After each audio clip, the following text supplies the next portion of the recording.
Bear Productions, Cmhd Visuals, DLMTG, Gabos Media. This is what I'm saying. I could be shooting some proper ones. Boom. Bear Productions TV, yeah.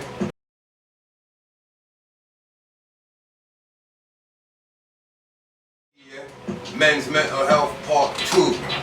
Yeah. Big up my brethren Cmhd Visuals for coming through. Thank you for having me. Old time couple, co-host, we come co-host each other on this thing. You know that, you know that. Yeah man, round 2, here we go. Yeah. So obviously, we invited my brethren Cmhd Visuals to come down, have a little talk about mental health. Not even from his own view, but just as he sees mental health in the world. Yeah. So let me just ask you straight off then, because for me, differently, doing videos helps my mental health. Let me pause a minute. Yeah. This is Cmhd Visuals, yeah? Let's go pause. When it comes to visuals in wrestling and the new era and what these youngers are doing, Come on. please check out his channel. Come on. Yeah, it's a different settings. You might have not known this was the man behind the camera, but this is the man behind the camera, captured all them visuals, recorded all these man from City and Bristol outside for real, bro. A lot of places, a lot of people wouldn't step, a lot of videographers wouldn't step because they're scared their cameraman get took. And this guy's in the dungeon. Certified. Certain. You get me? Yeah. It's real too. I just had to give him an introduction. You get what I'm saying? Like, you know what I'm saying? He's the guy, man. Come on. Let's get into this. Sorry to cut your wisdom, Yos. Let's go. Man, cool man. And today we're gonna get to know the man behind the camera. Exactly. Yeah, now like you're like a person behind Cmhd. Oh, okay, yeah, okay. Well, so my real name's Luke. I'm 24, and I've been filming since I was 12. That's a long time, man. Yeah, but I'd say like when I properly first got it, like when I started doing it consistently was, I'd say like 2019. That's when I started doing like filming for other people. Filming what? So that was when I started doing like what I do now, pretty much, like the music videos and basically dance videos, things like that. Oh yeah. But you used to rap as well. I seen that. Yeah. So 2014, that was when I started doing like music. Okay. And I used to edit my own music videos, and I used to do like YouTube videos. So it sounds like basically you started off the way a lot of us kind of did that. Really. I was on the same base. You get me? Yeah. So was GB, old time GB. You get me? Enough of us. So I asked you if it helps your mental health here, because that's how I felt like being young, growing up or whatever. Like the only thing that I could focus on legally was just to pick up a camera or music. Did you feel like that, or why was the reason you actually picked up a camera? I mean, to be fair, like when the very first time I picked up a camera, I just sort of did it as a joke. Like this is gonna sound so weird, yeah, but I filmed like a review of like a train. Nah, man, we got chain spotters out here, man. We got chain spotters, man. It's not weird, bro. We gotta do something. No, I mean like weird as in like compared to what I'm doing now. Okay. It's different. You get But like that's when you started, so yeah. But like the way I did it was kind of like there was like a funny aspect to it, and I honestly don't know why I did it. I think I just thought, oh, this will be a laugh. Was you still rapping at that time then? No, this was before that. Yeah. But I only like whenever someone asks me about how do I get into it, I always say about the rapping because that directly relates to what I'm doing now. But it definitely like helps with your creative mindset and like just like opening yourself up to new experiences and things like that. Like I'd say like the mental health aspect, like the main reason I do it, I think it's so good to see like the way it benefits people. always spit the truth. In here I go dumb, I go stupid. Like with the music, I love music, but sometimes I just find it a bit too much. Like, oh, it's me.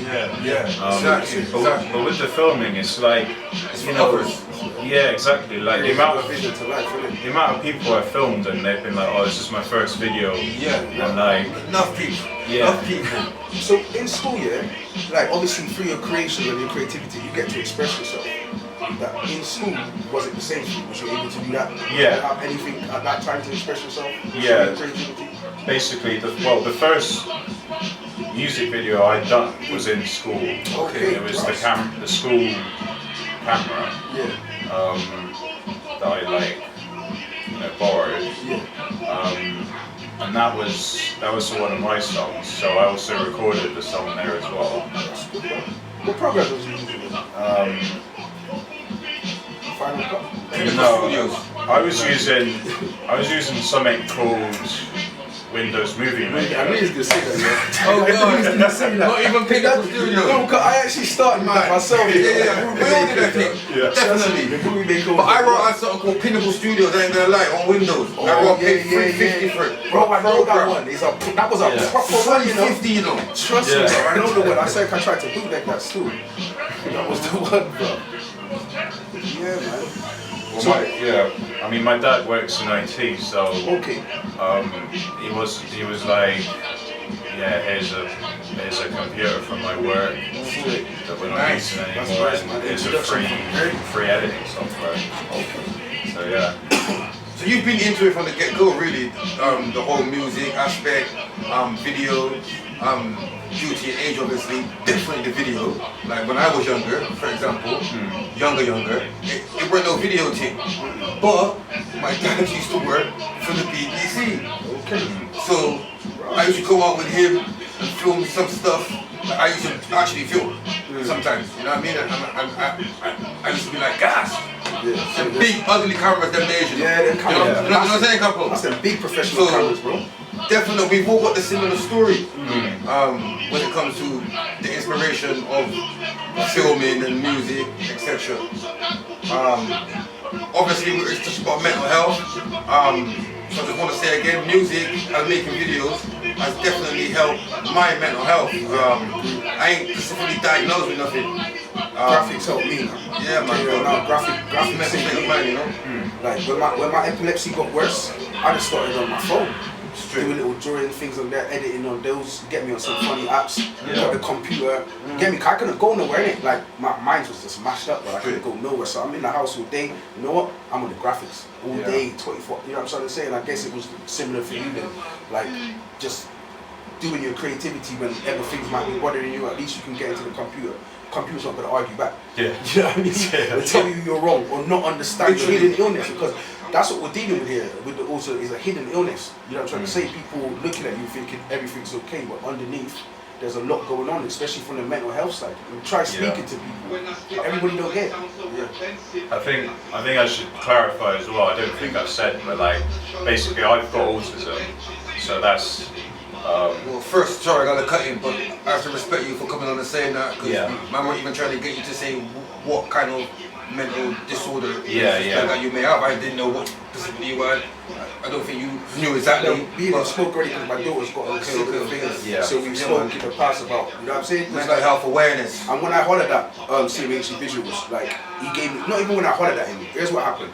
I'm scrolling at my timeline and I seen an interview, it was with him, and then I've seen some, like, he does a rap, I'm like, oh right, I did not know he speaks bars. Yeah, that's what I'm saying. Like, well, to be honest, there's a lot of man sometimes, I don't even watch the thing, you get me, I just keep scrolling, I said, nah, let me watch this thing. And the bars and the stuff he was saying, like, because of certain things with my daughter, I could relate to it, you know what I'm trying to say, like, it touched me, you know what I'm saying, and I hollered at him. I jumped in his DMs, pause, you get me, I was like, yo bro, love, like, you get me, respect for even doing that, because it's helped me understand, like, this illness, and it's helped me, and I don't even know if illness is the right word to use for it, you get me, we're not so like this 100% straight on the right terminology, so if we don't use the right terminology during this thing, please forgive us, because we're not 100% the wrong terminology scares people away. It scares people away, do you know what I mean? So it's like, when I listened to the freestyle, I had to message him straight away and just say to him, yo, respect for doing that, man. I appreciate, like, you even speaking about that, because it's like, my daughter has this thing, and I don't know, like, I don't know everything about it, but by seeing elder people who have it and understanding the things they're going through, it can help me be a better dad towards my daughter. Do you know what I mean? So respect for even doing the rap and doing the interview with Word Life. Big up Crazy and Eugene, man. Get me? Respect for doing that because it gave me a deeper understanding. And it let me know that like there's a person, like you're not just a videographer. Do you know what I mean? And I think that's a problem with a lot of creatives. We don't get in front of the camera. Yeah. It took me years to do this. You get me? People tell me for a long time, it took me years to do it. So when you see other videographers and creators get in front of this camera and open up their heart to you, like take it in. Because we're usually capturing the people or editing the people that's doing the things. Now we're actually expressing and letting you know how we feel. You know what I mean? So you're saying basically, you're diagnosed with autism. Yeah. I'm not diagnosed with autism, but I've been assessed, and I scored high to be forwarded to the doctor to be diagnosed, but I haven't gone through the process yet. Yeah. Well, basically, I got diagnosed when I was 3 years old. What? Yeah. Same as my daughter. So wait, was I? Yeah, I'm pretty sure I was 3. Actually, no, I can't actually remember now I think about it. I know I was really young, so it might have been even before then, but the main reason was I have to obviously praise my mum for this, but like basically she was saying that a lot of parents she was saying when I was born and like what's the word? She had like suspicions that I was autistic. She could see those signs. Yeah, and she was saying that a lot of parents, when it comes to that stage, they hide it. Yeah, they try to like not confront it and like they stay in denial. Yeah. Whereas like my mum was like, no, I need to get a diagnosis. I need to like get him the help he needs if he has it. And like, you know, then I was diagnosed and yeah, like I was autistic.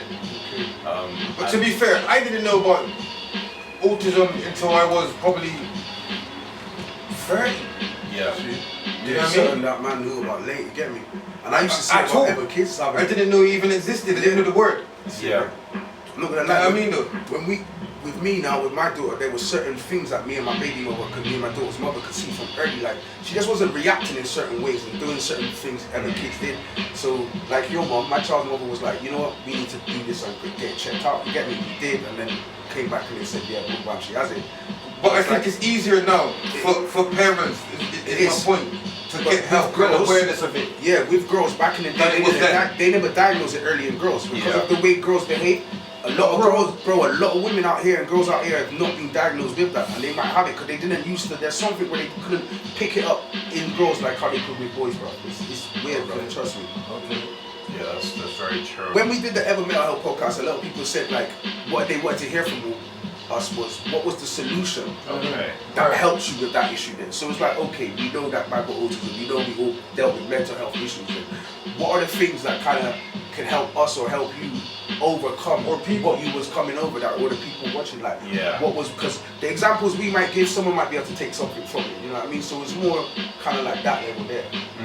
You know what I mean? Like personally for myself, and like what Yogs was saying earlier, for you, even you, like our creativity helped us. Yeah. That's what I'm trying to say. Definitely.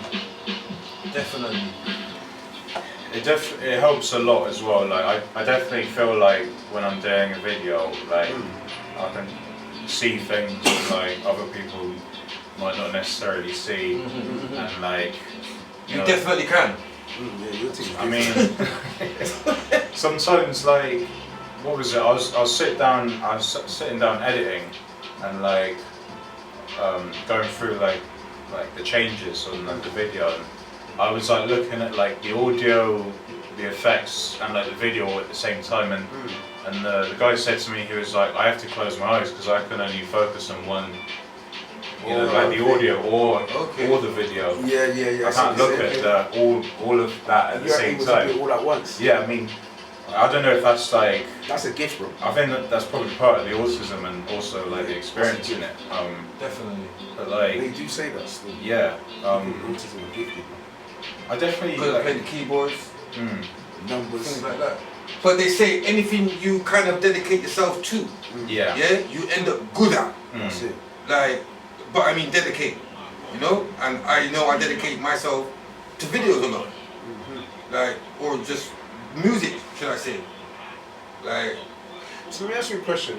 You see when you've like, because obviously you've worked with a lot of different people from different backgrounds. Let's face it, see us out on Uranus all day, munching Mars, never gonna make it. Like you've gone from filming trains to recording some of the hardest drill artists in the UK. It's my life, so I'ma live it how the fuck I want. Put my P in a brick and I'ma get it gone. Shout out GWR. You know what I'm saying? Like, you did that thing with them man there from London for Splash TV, innit? The Splash event with what are they? 150. Yeah. So like, when you've been in the dungeon and you've been outside at some of these events, has you ever got scared about anxiety, or has anxiety ever kicked in or anything like that? Yeah, well, a lot at the start. Yeah. Like, the thing is, people assumed that I was scared because you're a pussy. I'm not saying you're a pussy. I'm saying. Yeah, well, yeah, they assumed I was anxious because I was. I mean, like, you know, I'm not from the hood and that. Yeah. And Where is you from? Sorry, can I even ask? I'm from Brislington. Okay, cool. Yeah. Yeah, man. That's so yeah, they assumed I was like nervous because, you know, I was around a bunch of guys from the hood and like I'm not used to that. But I think that didn't really go through my mind. It was more just like people in general. Yeah. Like I've honestly been I was more anxious at doing a baby shower shoot than I was doing like a drill video with like machetes and all of that. It's good to actually hear that, you know. It's good to hear that, especially someone that's not from. Yeah. See the answer he gives, blood, and I ain't even chatting shit. That's spot on. Because when I first met him, like I remember, like yesterday, we kind of first looked at each other like, but instantly we got along. I'm not chatting shit. That's it. I didn't even know instantly, bro. Before I met him, I've been seeing your name for like a year, bro. I'm seeing your name, I'm going down the page, I'm seeing some t-shirt prints get done. It's got your logo all over it. I'm seeing videos, it's got your logo. I'm thinking, bruv, who is this guy, bro? Because I'm hearing about your work before I heard about you, bro. And then I was like, wait a minute, is that my man? He was like, yeah, like the ratings kind of went up still because I've seen your work, I've seen who you worked with. I used to turn up places and he's there. It's not even about being from Britain, right? Because I know Mandem that was doing videos back in the day that was going over the other side of filming and getting shook because their camera might get took. You get what I'm trying to say? And they're from the ends. You get what I'm trying to say? So to see someone come from out, you got what I'm trying to say, into the ends doing this work. Nah, fam, it's a professional thing, like it's a proper thing you're doing, and you get respect from your peers. You get what I'm trying to say, man, them in the hood, because they see that you're certain. You're not scared to come outside and be out here filming with us, and you're very professional. I don't ever see you caught up in no Facebook pass or nothing like that. And you could come on there and tell them, yo, I got the most views right now. Who's chatting to me? Trust me. You could legit do that. No one can chat to me. I got the best workout in 2-3 years, visuals clean, everything. Who's chatting to me? You can legit say that. Trust me. But you ain't got time for that. You're making your work do the talking to you. And I got to respect that, bro. Trust Get me. me? Because a lot of people don't do that. You let your work speak for you. And that's why we got privileged when you said that, you'll jump on set. Exactly. Because man, rate your thing, man, bro. Exactly. Yeah, man. Like it's good to obviously it's good to be in front of the camera sometimes, and like it's good to see what you guys are doing as well. Like I see a lot of work, and Respect, man. like like it's good to see like the work rate and the way it's like progressing, and like just the way that like you're doing different topics and things like that, you know. Yeah, I rate it. We felt the scene needed it, you know what I'm saying? Especially touching into the mental health topic and that. Yeah. Men's mental health. Like it was Men's Mental Health Day last week or something like that as well. You get me, in a week before that. I didn't even know that until the day. The thing is, we dropped the podcast like 2 days before that. We posted it and everything. Like the views went up, man. Like respect to everybody who watched the last Men's Mental Health podcast. Come on. Big up Dice as well. Yeah, man. Big up Dice Productions. Yeah, man. I'm back here with Cmhd Visuals today. Just having a brief discussion about everything from, you know what I'm saying, men's mental health to the scene, music, filming videos. You know what I mean? Yeah, man. There was just something I wanted to ask you, man. I written it in my phone. My phone was recording downstairs. That's what I was setting in mind as well. I'm trying to see if I can see it. Hold on. So we still recording? Yeah, we're going through. I got a question for you. Sorry. Hold on. So do you think that people with mental health disorders should be classed as a disability, and why, or would you agree with me and say that would depend on the illness, and furthermore, mental health should be looked at as individual disorders rather than one big banner, and maybe we will tackle the issue better. So basically, do you reckon we should break it more down like autism, personality disorder? But I think what I'm saying there is they should be broken down even further. I think like the thing is like if you compare it to like a physical disability, like I guess like when you break your leg, you're disabled, but you're not. Like, obviously, if it mends, then you're not disabled. Right. Right. But if you're always in a wheelchair, like yeah, you would be disabled. But I think like it just depends how the word's used. Bear Productions, Gabos Media, Cmhd visuals in the building. Obviously, we're here talking about mental health, men's mental health. No disrespect to the females at all, but yeah, it's a men's mental health thing right now, just to obviously raise awareness on the subject. Yeah, because there's a lot of men out here who are undiagnosed as well, undiagnosed, but are even still in denial that they've got certain mental health issues. So yeah, man, this whole podcast is just basically to just touch on, like I just said, men's mental health, and how we want you who's watching to holler, man, get involved with this, man. You get me, jump on set. That's it, man. Come and talk. You know what I'm saying? Anything you want to talk about, our life impacted you, the music, the ends, relationships, anything, come check us, man. Prison. That's it. That's the one. Whatever, man. Bro, real talk. Real life. I want to chat to a couple of man who's been penned just to show me about like what it's been like in there. Because there's a lot of guys, me included, that we was around the lifestyle, we was around the man then, but we didn't get active. And I said that twice. You get what I'm trying to say? Because you could be active outside, but we know there's levels to being really active. You get me? And we want to understand like what that road led to, what you're doing now. You get what I'm trying to say, and those type of things. So get in contact with us. You don't have to go too deep into your past, but just reason with us, and you know what I'm saying, and let us know the impact it had on you. Trying to incriminate no one. Yeah, you know what I'm saying. Just let us know the impact it had on you and your life, and you know what I'm saying, fam. But yeah, man, let's get back to this discussion. Yeah, man. So boom, men's mental health. Obviously this is part 2. Part 3 soon come. Yeah, old tight dice once again. Is there on part 1. Cmhd videos is here. CM. Yeah. Obviously, like I said earlier, I first saw you when I was doing the behind the scenes. Can't remember who that was for, to be honest. El Wapo one or El Wapo one. Leaks. What, I think it was El Wapo. El Wapo one Yeah. it was. You filmed that, yeah? Yeah, well, I filmed the Go Get 'Em Yeah, that one. And the other one. pretty much all of them apart from that one on the M32. What about the studio ones, the freestyles? Oh, I think Ricky does them. Okay, shout out Ricky, man. You got some nice visuals as well. Still. Yeah, man. So yeah, I just used to go places and see you, and then yeah, man, this guy's doing this thing, you get me? So yeah, man, that's kind of just why I invite you to come. So I just want to say again, blessed for coming through.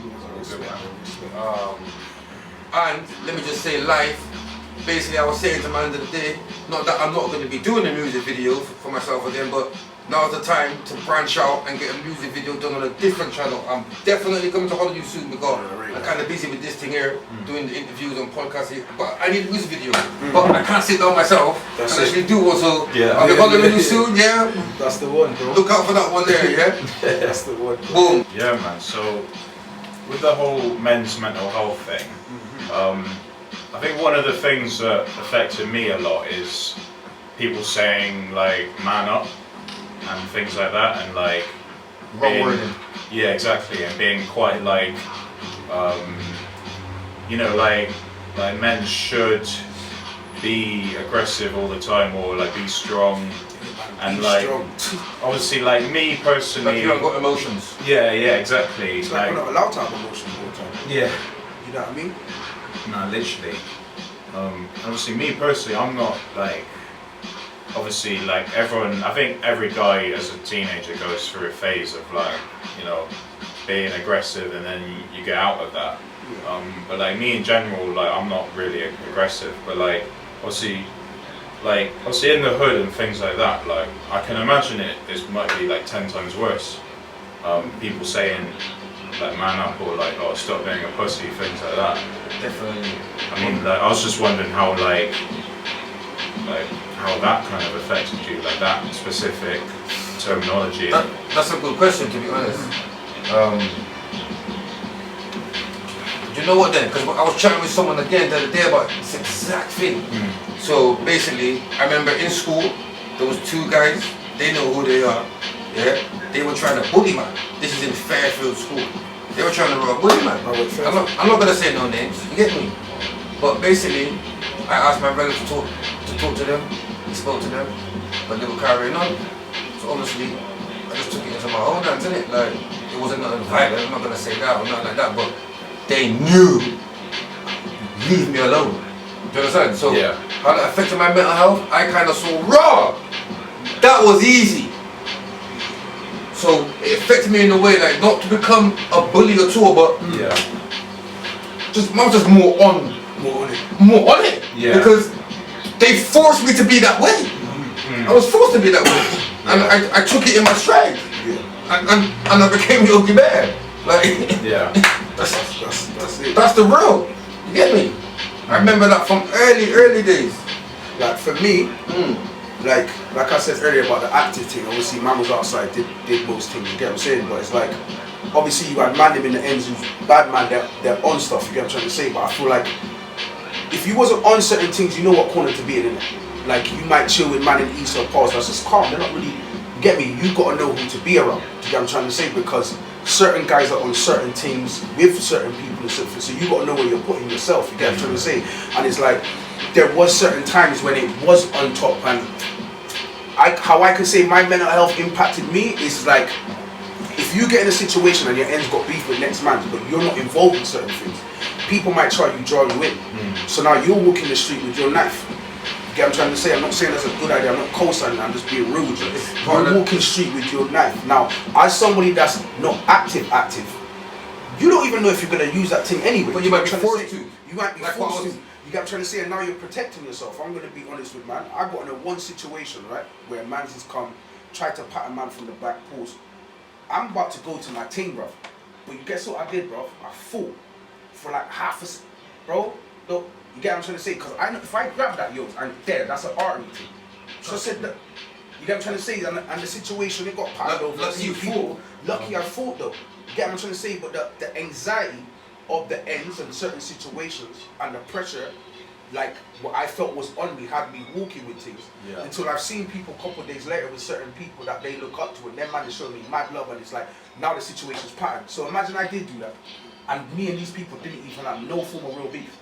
But the pressure and the anxiety and the mental health and other things that I'm under with my epilepsy, it's got me thinking, shit, I need to roll with something. But then guess what made me put it down? I said, fuck that, I don't even roll with nothing, I don't need it. I'm walking with positivity. I do not need to carry nothing, because you know why? I haven't got nothing with nobody. Straight. And I have to look at that, but everybody in my ends haven't got that time to think like that. They're under different activeness. And different pressure. A different pressure that I'm not even under. They're actually the one in these things. I'm not. I'm an outsider, but I'm from the ends. So you can get drawn into it, and it's like, I imagine what it's like at least I could think, at least like my mum brought me up a certain way where I'm just gonna not, you get what I'm trying to say? Because for that action there, what they did, it wasn't worth me taking that next step. If it was something like that, cool, I could understand. But it wasn't really one of those ones, but the impact it could have had would have been 10 times worse. You get me? Yeah, real talk, man. Well, that's the thing, sometimes it's like a split decision can end up in 10 years. That's it, man. Inside. That's it. And these kids today, they have a worse pressure when it comes to all these things, because like, I can't say I lost my bridges at certain ages, 15, 16, I can't even tell you. I can't tell you I had to bury any of my friends, bro. Like, I've never had to do that. These youths are dealing with that, bro. That. So, even understanding the anxiety and the pressure and mentally, that's why I rate you man here, because you man do the videos, and like you said, you do a video for someone and look how happy he was. It's his first video. This now might take him on another path. Yeah, definitely. I mean, I can definitely see, I think like, even though some of the tracks might be a bit violent, I think the way you got to think about it is that's still a lot better than them actually doing all that. And like, you know, you look at someone like Giggs, who like, you know, videos in 2009, like, That's it. you know, like obviously talking similar, if not, well, basically the same kind of things, and then you see where he is now, you know, family That's it. made it and all that. It's So, how you go about it, isn't it? That's yeah, it. It's how you go about it. yeah, That's definitely the truth. That's why Styles P says you've got to be a gangster and a gentleman. That's it. You get me? Real talk. Straight up. But I do really feel like the stuff like man is doing today with the creativeness, it's helping a lot. They got a negative light on it. Hopefully. People got to understand the world they're living in as well. We live in the same what I world, but was there's different pressure, social media, embarrassment. There's a whole, like the mental health for these youths today must be on a different crazy level, bro. Like things they've not even been diagnosed with, bro, or probably ignored. Like literally, it's mad, bro. Yeah, And they just man. want to give you medication to fix it. You get me? Literally. So yeah, man. Mental health part 2. Yeah. Old tight Cmhd videos for passing through once again. appreciate that. Yeah. Boom, bam, Bear Productions TV. Gabos Media. Yeah, definitely. In that question, like.